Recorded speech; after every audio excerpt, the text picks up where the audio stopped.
Hello, listeners. Today I have the pleasure of speaking with Joshua Medcalf, who is a renowned author. You probably know him from some of his books, such as Chop Wood, Carry Water, Pound the Stone, Burn Your Goals, Hustle, and many others. He has a background in sports psychology and a passion for coaching. He's a speaker and thought leader in the realm of personal development and leadership. He's also the founder of Train to Be Clutch, a consultancy dedicated to helping individuals and organizations reach their highest potential. In this episode, we dive into his journey, and his stories tend to hint at some of his philosophies. And ultimately, this is just a pretty thought-provoking episode that I hope you enjoy as much as I did. What does it truly mean to be a leader? Welcome to The Executive, a podcast that highlights the career journeys, struggles, successes, and day-to-day experiences of leaders. I'm your host, Dr. Benjamin Ritter, bringing over 10 years of experience as a leadership and career coach, L&D consultant, and healthcare executive. My mission is to guide leaders towards creating a career they can love. Thank you for listening. Now let's hear Joshua, thank you so much for joining us. And I have to share with you something because some people know this about me, some people don't. But I was a D1 soccer player, and I specifically remember the moment where I realized that my mind was at the core of my performance. And I was kind of just read this book called The Mind Gym. I don't know if you've heard of it or not. Great book. Yeah, it was my Bible at the time. And we were all circled up, and the coach was just screaming at us. He was berating us. We all played pretty poorly that day. And for some reason, I must have hit a point in my learning about mental performance that I decided to speak up. And I was like, Coach, it's my head. My head's getting in the way. I don't know what's happening. And just let that kind of sit in the air. And the coach, no joke, without even the drop of, it was just in an instant, goes, I'm not your effing therapist. And that was the moment where I was like, oh, I got to figure this out because he's not going to help me. Could have used you then. Unfortunately, there were a lot of, and still are a lot of people in positions of leadership that I don't think recognize that their job as a coach, as a leader, as a person of influence who typically is, 15, 20, 30, 40 years older, that their job is not to be a therapist, but their job is to be a coach. And I hope that from some of the work you've done, from a lot of the work I've done, that we're trying to help raise the level of consciousness of those people in those positions, because they may not need to be a therapist, but some of them may need to play some sort of a role that's similar, and berating and degrading and speaking in some of the ways in which they do is it may be good from a, okay, well, here's a challenge to overcome perspective, but it's definitely not the most beneficial type of coaching, and it's definitely not being a transformational coach or leader. So I'm sorry that you had to go through that, but I also think it sounds like you've probably taken that experience and used it as an opportunity to say, what do I wish that I had in that moment? Because obviously this person somewhat failed in their responsibilities, and maybe we can equip the next generation of people in those positions to meet the moment. Mm-hmm. That's the goal. It did very much become a compass and a guiding light. Through our voids come our values. And I think when we struggle with something, we tend to make it important to us. And I know you had some struggles as well. I'd love to learn a little bit more about your kind of journey to where you are today. If you can, you got a lot of content to go for it with, but anything you'd like to share with our audience? Sure. I mean, the I'll try and do a quick synopsis of my story. I grew up in the Midwest. Sports were the thing that I loved from childhood.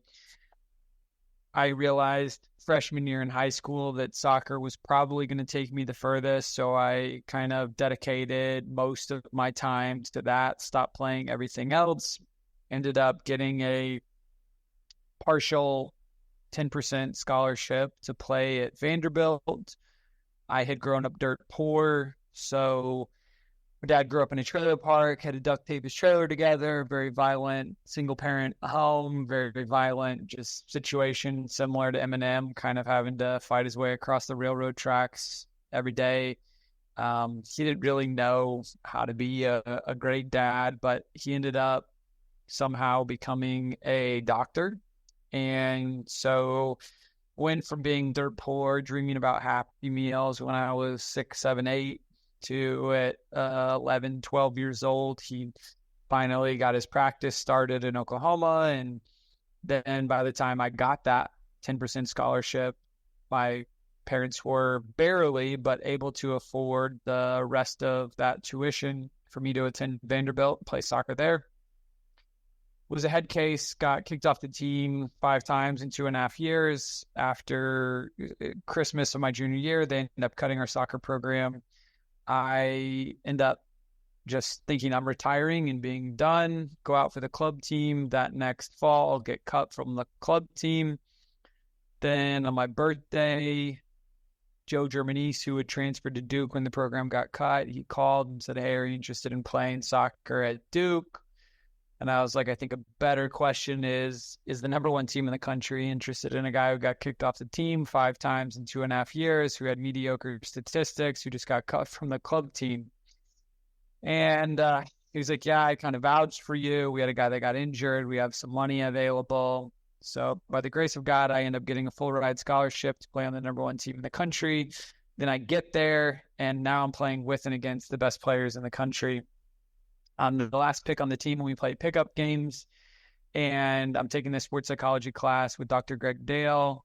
He asked us one day, how much of sports do you guys think are mental? Most of the people in the class are, athletes at Duke, and people are going around the room saying crazy things, 60, 70, 80, 90%.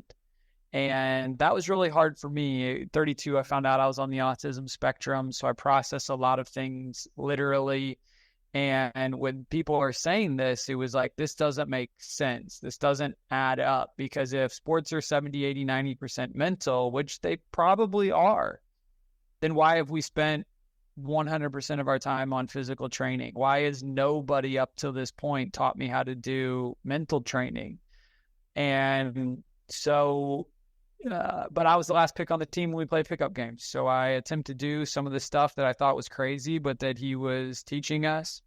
And in a very short period of time, I went from being the last pick on the team to the Duke Student Athlete of the Week, the ACC Player of the Week, to finishing second in points on that team, to Mike Grella, who would go on to open his career at Leeds United with a hat trick. And then I got even more frustrated, because I was like, we'd been exposed to Mind Gym and things like that, but it was like, why isn't this taught all over? Why didn't I learn this whenever I was 5, 6, 7, 8, 9 years old? Why did I have to get to Duke to learn this? And so I skipped scholarships to law school. I moved across the country into a homeless shelter and lived and served in a homeless shelter in downtown Los Angeles for 7 or 8 months. Moved from there into the closet of a gym in Whittier. Was there for 9 months. Started going into the toughest housing project in the country down in Watts and Imperial Courts to train the athletes there for 3 years. My mom moved out. I lived with her for 5 years as I would go on to create the first mental training apps in the world for basketball, soccer, and golf.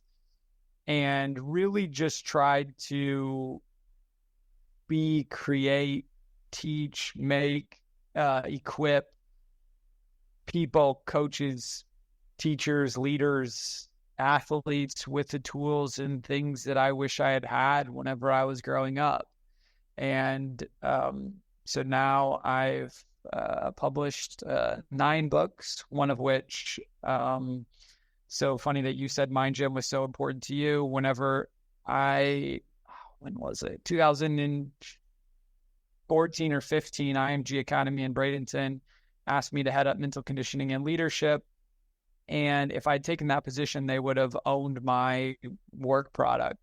And so I knew that Mind Gym was really the only book out there. And quite frankly, I felt that it was lacking in many ways, even though it was good. It focused on a lot of baseball stories. It wasn't, I just felt like there was a lot of holes in it. And so I really tried to set out to create something that I thought could be closer to the go-to book in sports psychology. I didn't really leave bed for about at least 30 days, but maybe closer to 60, and ended up writing Chop Wood, Carry Water and my memoir, Hustle. And again, most of that was just an attempt to get as much down on paper that I was already teaching out in the world, but so that I would have authorship of that and wouldn't go to a big conglomerate and basically give away my intellectual property. Had no clue that Chop Wood would go viral, that it would become arguably, if not top 3 go-to books in sports psychology. And then I just, from there, kept trying to create. I think that was the 3rd and 4th book that I'd published, but then would just, again, keep trying to follow that same kind of mantra and ethos of what do I wish I would have known? What do I wish my teachers, coaches would have known, and try and create those tools for people. And thank you for creating the tools that you have. You know, Mind Gym was the Bible because it was the only book I could find.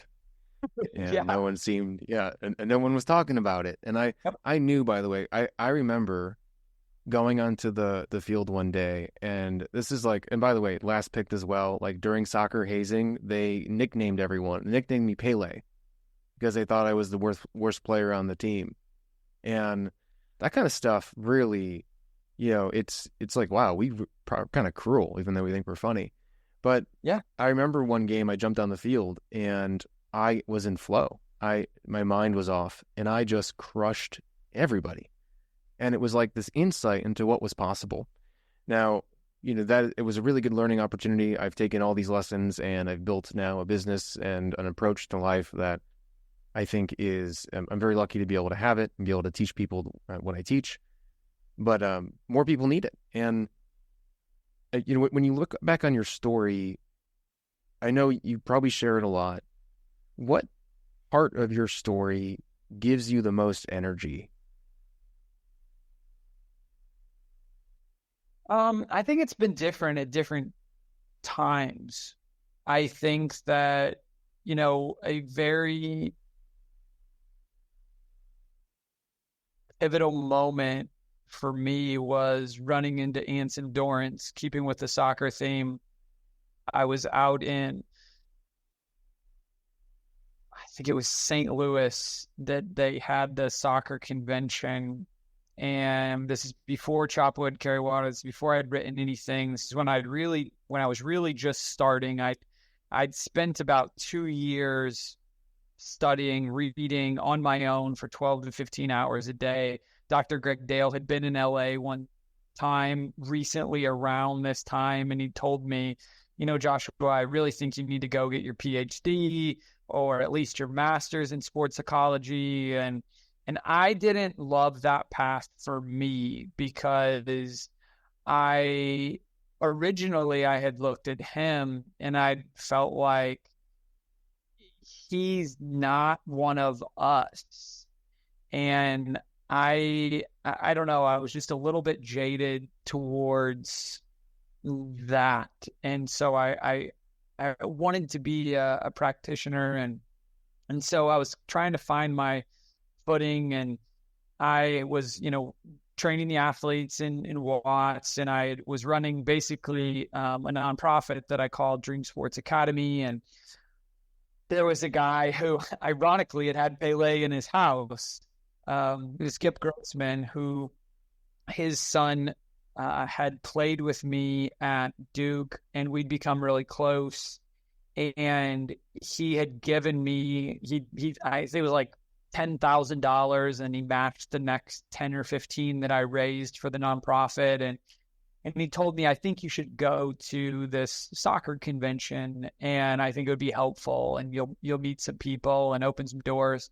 But the whole time I was there, I just really felt like a fake and a fraud because I didn't have, cool marketing materials. I didn't have a PhD or, anything behind my name. I had really just been trying to share my story and some of the stuff that had been helpful. And I'd seen it be helpful with some athletes, but being on that big stage, it just kind of felt like, nobody was that interested. And then and it was cold, it was icy that year. And I had this little, smart card that I had rented, and I was staying at the Motel 6, and I just felt like a fraud and a phony. But I'd been with John Rennie, who was my coach at Duke, earlier in the day, and a guy had come up and invited him to this, little party ceremony thing that they were doing. And he kind of looked at me and he sized me up and he was kind of like, you could come too. And he handed me an invite. And so just everything inside of me felt like I was just a fake and a fraud, and I didn't even want to go. But then I finally talked myself into going, and I get on the elevator. I think it was at the Marriott or something like that after I'd driven down there, and the elevator's packed. And the person that I like stared into his eyes when I walked in, I was pretty sure that it was Anson Dorrance, who, arguably the greatest coach of all time, women's soccer coach at North Carolina, kind of founded and created women's college soccer.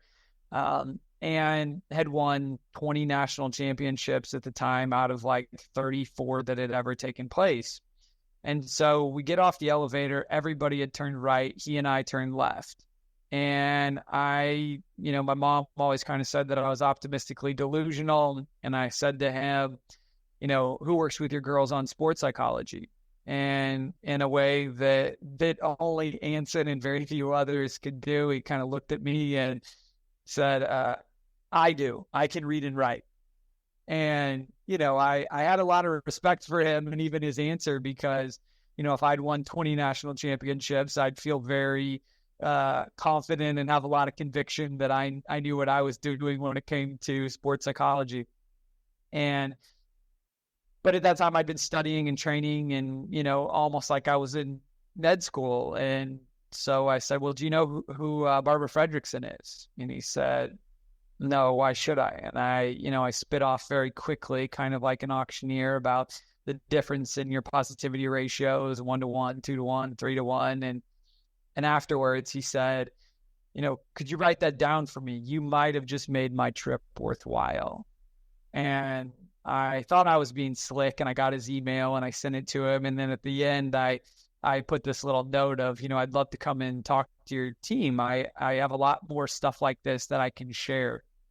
And so he invites me out to work with them a couple of months later. And I didn't realize it at the time, but I started doing some research on him, and then afterwards found out that I was the second outsider that he'd ever invited to work with him on mental training.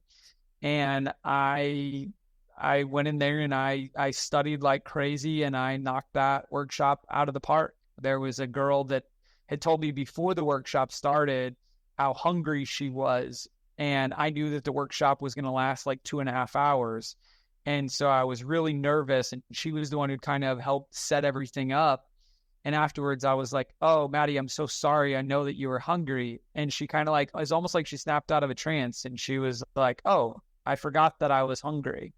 And then he would go on to say some really incredible things about me. Some of the girls would, saying they need to be at the national level. And it really felt like a lot of the sacrifice and kind of just taking the road less traveled and doing stuff that everybody had kind of said was crazy. It felt like maybe I'm on to something. Maybe this is going to work out in a way that was hard to articulate. I went to Vanderbilt, I went to Duke. A lot of my friends to this day, my roommate from college runs IMG Academy now. He's done incredible things. I've got a lot of my friends that do really, really big things in the world, and they thought that I was crazy, like legitimately crazy. And so that was really the thing that I saw put wind in my sails and give me energy, was that, you know what, maybe this isn't the path for everyone, but you really could be onto something here that could impact a lot of people's lives. Because if you can go into North Carolina and impact these girls the way that you did, maybe this is really going to work. What a powerful story. You went from player to lawyer to homeless shelter to closet. Skip the lawyer, gym. but Okay, skip. It was an idea, right? Idea wasn't what you did. To being in the elevator, right? Not feeling incredibly confident about yourself, working on mental toughness, and then being able to have that conversation and make that proposition, and then go and take the shot and the step into the opportunity and make it into something that really mattered. Yeah, I felt very grateful in terms of a lot of the timing of a lot of stuff. You know, it's tricky. I think that there's so much of life that comes down to timing. And yes, it's about, seizing moments and taking advantage of moments when they come. But a lot of times, it really is just the timing of things. And I do feel that as tough as it was for people like you and I think that sometimes the timing also worked out, because it was like, wow, there really is this huge hole that's not being filled. And you've got people like the guy that was your coach saying what he said to you that is just wild to me and to you now. But that back then, that was kind of the norm. And so it kind of opened an opportunity for us to say, you know what, this isn't, this may be the way things are now, but this isn't the way that things should be or could be. And we see a lot of room for growth here. And so I'm grateful that we were able to, fill those voids.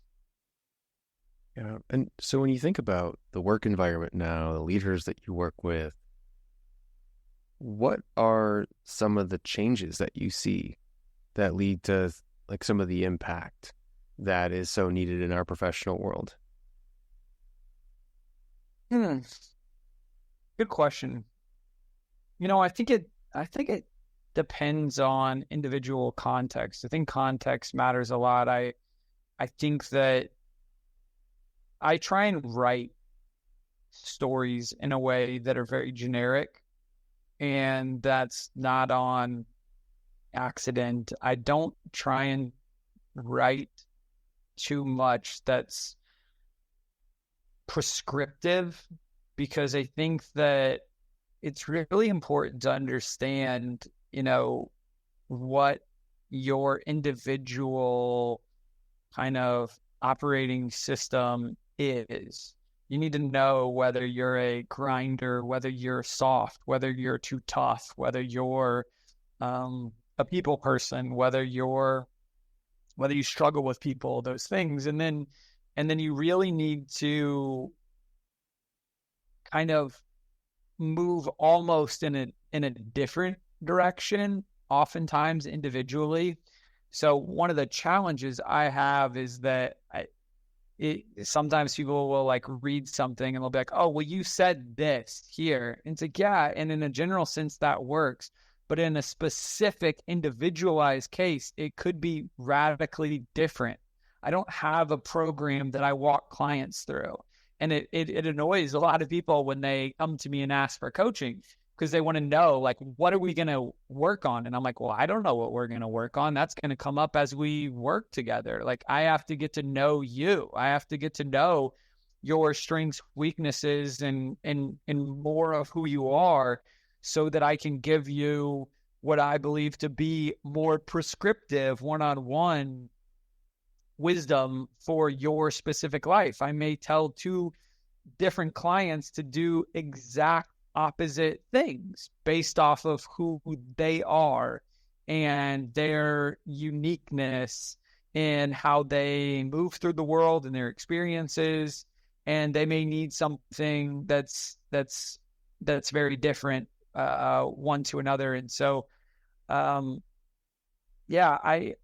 try and be careful in answering these types of questions, because my gut is, well, we've almost moved too far in the opposite direction today, is what I would say. That, we've gotten too soft. We've gone from way too hard and coaches communicating the way that your coach communicated with you. And now we act too much like therapists, and we're too much in the participation trophy and everybody is a winner, and, let's avoid hard things at all costs. But, that's not true for everyone, and that's not true in every case. And so I think it all, it comes down to different individuals and individual experiences. And, it's still a big world, and everybody has grown up typically or lived in and have very different lived experiences. It really does matter. Like, who are you? What are you trying to achieve? What's your current situation? Like, very much contextual to the individual that's in front of you. But I do really like that you said about the kind of going into the too soft category, because, well, we can't. Like, do you live at the extremes, or do you find the balance? Do you have that level of awareness to do it? I think is an important question to pose to the audience too that might be listening. I think build that awareness. I think it's a great question. I think that, one thing we don't like to do, and it's become even easier in our world today, whether it's based off of your political orientation, or whether it's based off of your sexual orientation, or whether it's based off of lots of different factors, it's very easy today to find silos and live in silos and believe kind of what you want to believe and block off everything else that's contrary to that opinion. It's tough in a social media world to follow enough people from different perspectives to get different inputs and to challenge assumptions, even, things that are happening at the college and Ivy League level of trying to shield young people from thoughts and ideas. I think that's kind of crazy. I think that, we want to be exposed to as much as possible and then learn how to think through those things. And I think that we need to expose ourselves to people. I'm involved in, behind the scenes in a decent number of high level athletics. And, I think one of the biggest dangers today for, call them superstars that are really young, is that nobody in their world tells them the truth. Everybody is afraid to tell them the truth, because if they tell them the truth, it may jeopardize their livelihood. And we need people around us that are willing to, in love, and there's ways of doing it that's, beneficial and constructive and not derogatory and demeaning, but that's truthful. And if you're never told the truth, and if you're shielded from the truth, then it's going to be really hard to grow and evolve and become and tap into your fullest potential. And so I think that, you've got to really seek that out. The easiest one is politically. And, if you only watch a certain channel, or if you only listen to a certain figure or certain types of figures, you're going to believe certain things about the world. And it's really, you have to work hard to expose yourself to many different perspectives. And I think, in a conversation with a client today, one of the things I was saying is a few years ago, I was working with a program, and I don't want to reveal too much, but,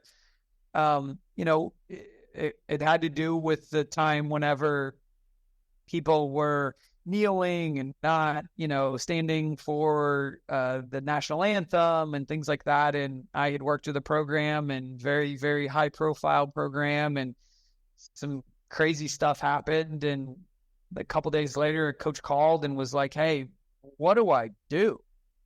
And I said, I think what would be really helpful is if we, call the chief of police and have him bring 4 or 5 of his deputies and get your team together and go break bread and take turns sharing perspectives. Have your guys talk about what it was like growing up where they grew up and their interactions with law enforcement. And then you have you and your deputies share what some of your daily encounters are like, and maybe do some ride-alongs with them. And let's really try and sit down and listen and have empathy and try and understand, listen to understand and learn about what other people are going through. Because if you're not careful, it's really easy to get caught up and suctioned into these silos. And a lot of the people that run these technology companies have a vested interest in telling you what you want to hear and showing you what you want to see from what you've already shown that you like, because that keeps you coming back. And so I think that it's really important to try and build out intentionally. And so much of what it takes in the world today, I believe, is a lot of intentionality around surrounding yourself with books, with people, with ideas, with social media figures, with political figures that think differently than what you think you believe about certain things, or else you'll very quickly fall into a silo and you'll believe things about yourself that are probably what you want to believe, but that probably are pretty detached from reality. Right. As you were talking, I had a couple of thoughts. I'm just going to share them. I want to hear your reflection. So I have enough faith in my values to listen to differing opinions.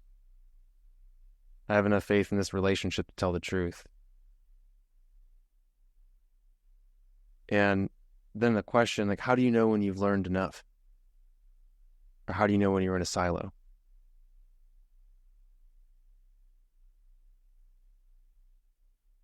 I think one of the fastest ways to know whether you're in a silo is how often people disagree with you and how often you get excited hearing what people are telling you. I know that I'm hanging out in the wrong spaces if I hear and see what I want to see and hear most of the time, and that I don't hear and see things that make me uncomfortable. Because the world in a totality and in a totalitarian sense of the entire world is very uncomfortable. And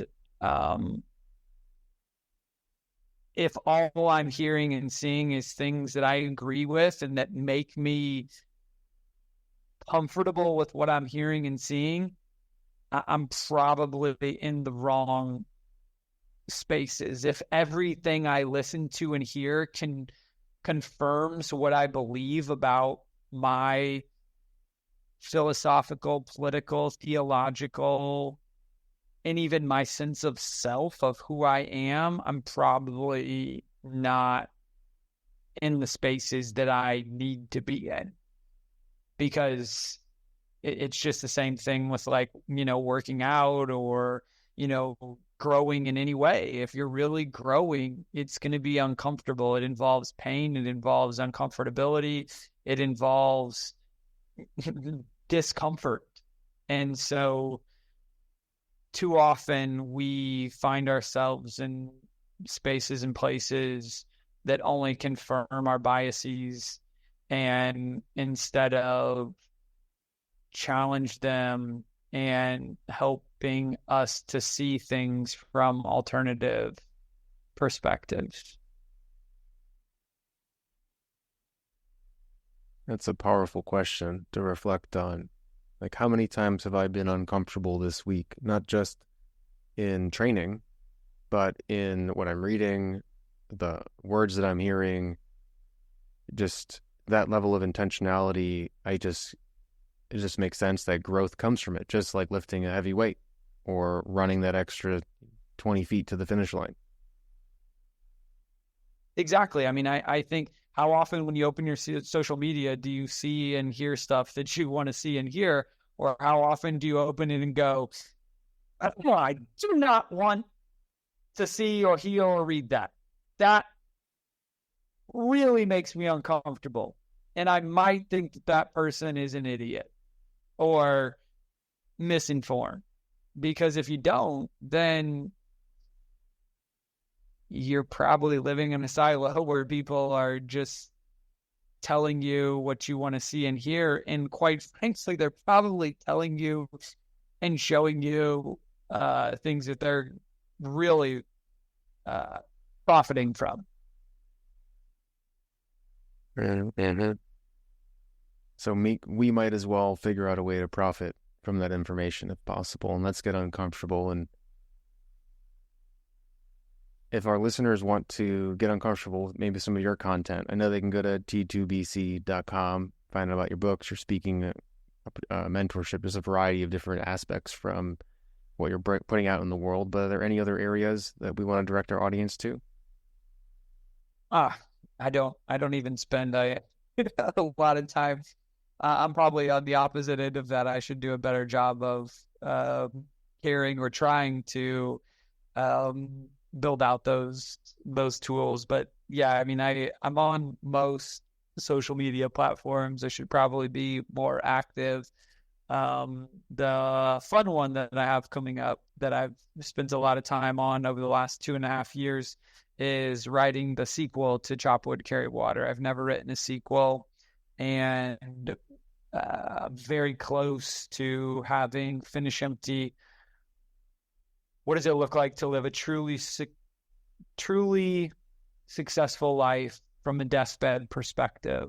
The sequel to Chop Wood, Carry Water finished. Hopefully it'll be, available on Amazon and other outlets in the next 6 months. But even along that line, people ask me all the time whether I listen to podcasts, and I do a fair amount of podcasts on this end, but I've maybe only listened to 3 or 4 podcasts in my life. And I really believe in books. And one of the reasons why I believe in books as strongly as I do as a medium is because books, when you create them, you know that they're going to have to stand the test of time, and that they're going to be around for, as long as the printing press has been out. Books continue to be out there.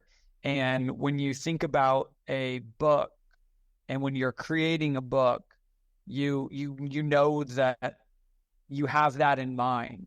And it's very different than being on a podcast and just speaking whatever is at top of mind. It's what's going to stand the test of time. And so that's where I tend to go for wisdom more often than not. And it's where I've tried to direct a lot of my energy in terms of creation into is that. And it's scary with AI and with technology, and where is the world going to be in 5, 10, 20, 50 years. But books to date are one of the things that, as the world has evolved, even in the pandemic, it was fascinating because my book sales dropped by like 30% at one point, and they had been and are very, very solid and consistent in ways that are almost it's very confusing to me and other people, to the point where people think that I'm lying when I tell them how consistent my book sales are, because they're self-published and I don't spend money on marketing. But during there was about a year to maybe 18 months in the pandemic where they significantly dropped.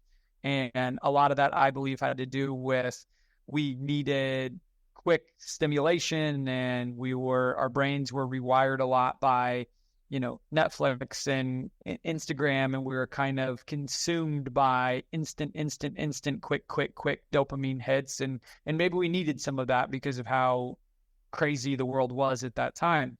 But even getting through the other side of that, the book sales have kind of come back and normalized again. And so I just think that it'll be fascinating to see what happens with AI and technology over the next 5-20 years. But books have seemingly withstood the test of time in ways that other things have not. And so that's where I try and consume the most. And on the flip side, put the most energy in terms of creation into.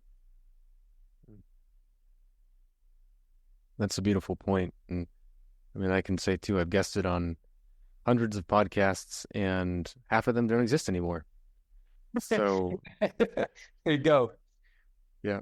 Books are still there. You have created some incredible evergreen stands the test of time content that I enjoy, that I know our audience has or will enjoy. And I can't wait for that sequel. So thank you, Joshua. Yeah, no, thank you. I appreciate it. Thank you for listening to the Executive Podcast, where we explore what it truly means to be a leader. If you've taken one thing away, make sure to subscribe, share, and most importantly, leave a review. Thanks again, everyone, and see you next time.